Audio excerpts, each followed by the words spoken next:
سلام دوستان، امروز میخوام براتون آموزش این دسته لیلیوم رو آموزش بدم. ما به یک برگه کامل نیاز داریم، اون رو از وسط تا میزنیم و برش رو به این شکل انجام میدیم.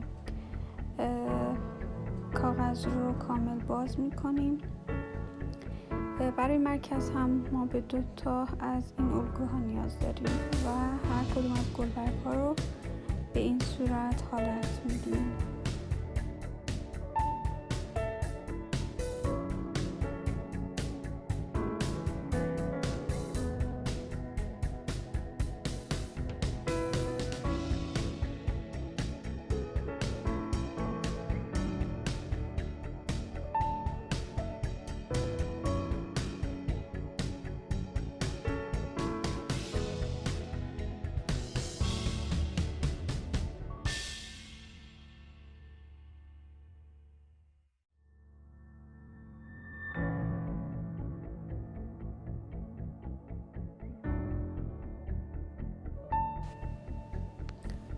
الگو به این صورت حالت داده شده و الان اون رو به 3 قسمت تا میزنیم.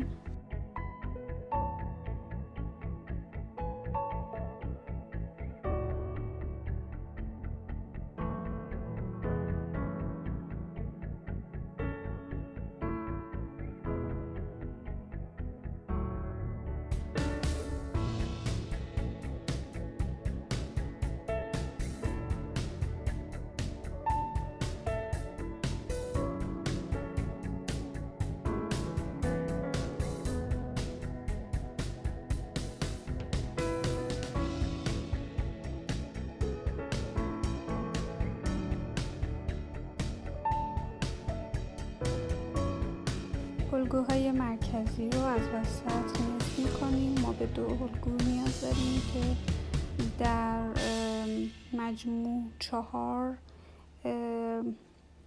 حالت پرچم وسط لیلیوم ها رو به ما میده. اونها رو حالت میدیم و با کمی چسب لابلای گلبرگ های لیلیوم اونها رو قرار میدیم.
دسته گل لیلیوم ما آماده شد. اینا رو میتونید در کنار ست‌های گل، کنار گلهای روز قرار بدیم و یک ست دیواری قشنگ داشته باشیم. برای حمایت از کار من لطفاً کانال من سابسکرایب کنید